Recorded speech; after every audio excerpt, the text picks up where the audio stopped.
اعوذ باللہ من الشیطان الرجیم بسم اللہ الرحمن الرحیم اللہم صلی علی محمد وآل محمد۔ میں اس وقت شلامچہ بارڈر پہ موجود ہوں۔ آپ کو یہ بہت بڑی خوشخبری سنانے جا رہا ہوں۔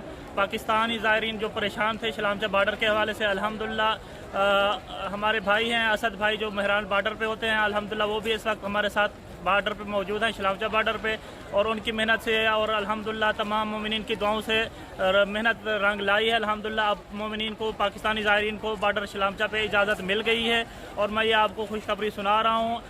تمام مومنین جو تشویش میں مبتلا تھے، بار بار کال کر رہے تھے، ان کے لیے بہترین خوشخبری ہے کہ الحمدللہ پاکستانی زائرین کو، یہ آپ دیکھ رہے ہیں شلامچہ بارڈر کی صورتحال، یہ پاکستانی زائرین کو اجازت مل گئی ہے الحمدللہ۔ اب پاکستانی بارڈر پہ لوگ، شلامچہ بارڈر پہ پاکستانی زائرین آ سکتے ہیں، اور یہ ہمارے بھائی ہمارے ساتھ موجود ہیں۔ میں آپ کو کنفرم خبر دے رہا ہوں، جو تشویش میں مبتلا تھے انشاءاللہ وہ ان کے لیے بہترین خوشخبری ہے۔ پاکستانی مومنین کی دعائیں کامیاب ہوئی ہیں الحمدللہ۔ اب مومنین سے خواہش ہے جتنا جلدی پہنچ سکتے ہیں بارڈر پہ پہنچیں اپنے ویزا وغیرہ ڈاکومنٹ مکمل کر کے۔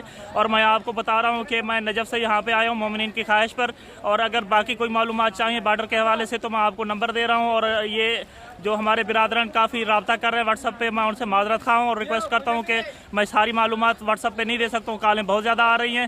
جن لوگوں نے معلومات لینی ہے ان کے لیے چاہیے کہ ہمارے اس کو یوٹیوب چینل کو سبسکرائب کریں اور اس کو بیل کا بٹن بھی دبا دیں تاکہ ہماری تمام معلومات پہنچتی رہیں۔ اور مومنین کو میں یہ پیغام پھر دوبارہ دے رہا ہوں کہ الحمدللہ یہ بارڈر کھل گیا ہے، آپ آ سکتے ہیں۔